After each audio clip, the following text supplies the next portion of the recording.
Brighton and Hove Albion 2, Arsenal 1. We've just done the double this season over Arsenal, and we've just moved 5 points clear of the relegation zone. Before today, I thought, okay, I'll take a draw. I'll take a 1-1. I'll take a 0-0. Anything. Just get a point against Arsenal. A huge side, a lot of talented players, a lot of pace in their team up against Dan Burn at left back.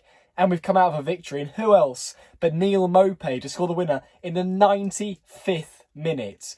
Alexis McAllister coming off the bench, Aaron Connolly coming off the bench, some fantastic interplay between them. McAllister into Connolly, a dink sort of flick around the corner, and there is Maupay to finish on his left foot.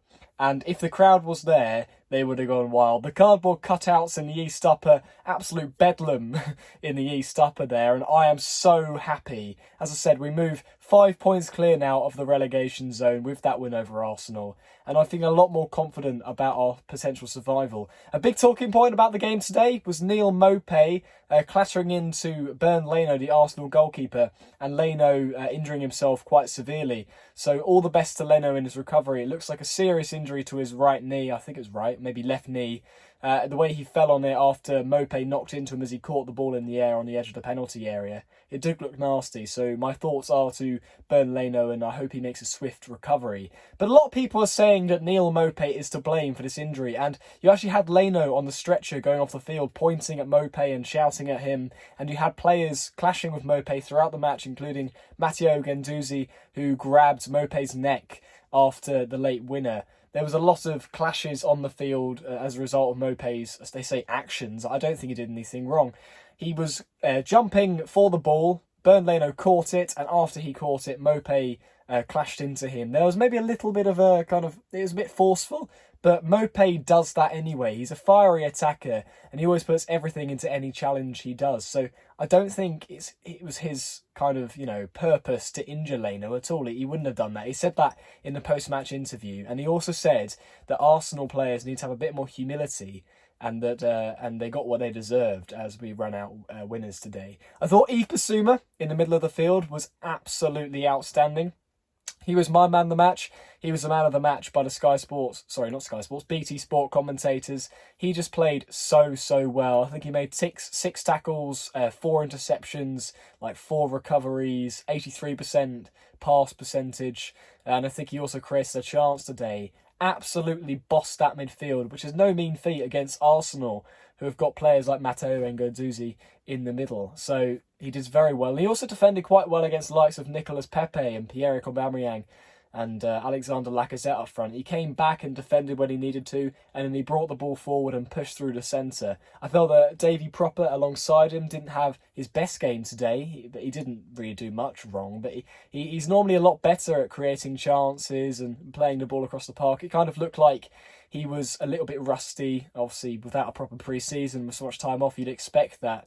But a player like Ezekiel Scalotto, it looked as if he hadn't had any time off whatsoever, let alone be a player whose contract expires at the end of this month. Hopefully they renew that to, give him the rest of the season. He was running up and down that right touchline. He was tackling defenders. He was playing 1-2s. He was winning corners. He was bursting forward at every opportunity. And I think anyway, he played the full 90 minutes. He did really well in my eyes, and it looked as if there had been no break whatsoever. He looked completely match fit and sharp, and it looked like a new Scalotto, because quite often, and to be honest, as the lineup came out before the game, when I saw Scalotto's name on there, I was like, oh no, Scalotto, he's got a mistake in him. You don't want to be giving the ball away against Arsenal and staying forward and leaving ourselves exposed. And yes, he did run forward and leave ourselves exposed a bit, but he got back very quickly. And he played so well. So if it wasn't for Bissouma's incredible performance and Maupay's late winner, and of course a dunk, grabbing the ball and sort of tackling it over the line to get our equaliser, I'd probably give the man of the match to Ezekiel Scalotto. I think he did a great job in the middle of the park, and I thought our substitutions from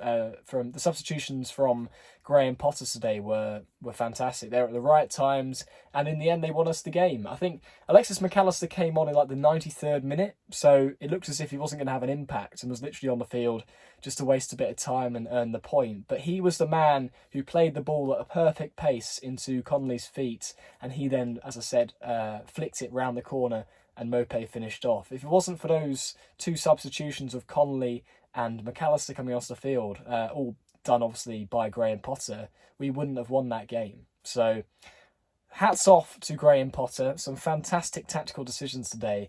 And as I said at the start of the video, with that amazing result, we now move on to 32 points in the Premier League after 30 games. Got a really tough run of games coming ahead. We've got Leicester at the King Power on Tuesday. We've still got to play Man United, Liverpool, Manchester City. But then, of course, we've got games like Newcastle, Norwich and Burnley sandwiched in there too. So definitely some winnable games coming up.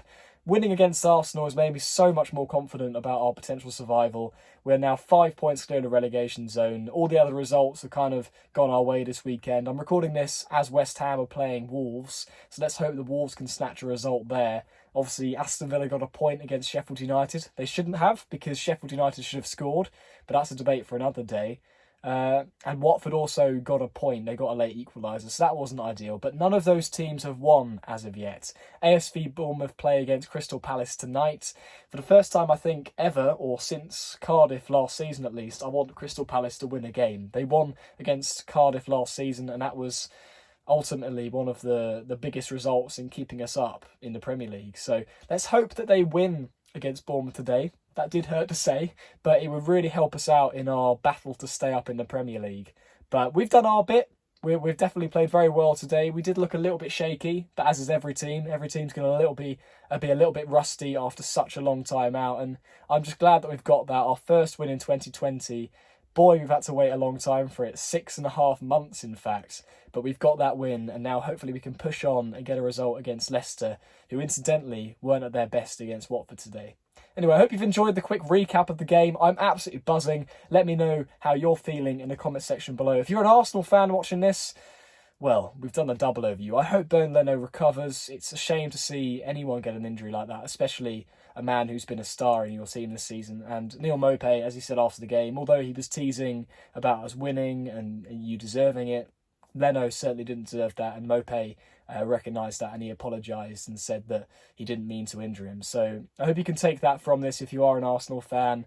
But yeah, we've got a double over you. So enjoy your Europa League, or not even getting Europa League. I think Sheffield United might pip you to that. So anyway, enough taking the piss out of Arsenal. Fantastic result for Brighton, and hopefully that'll be enough to kind of push us on, give us some confidence, and hopefully stay up at the end of the season. Cheerio.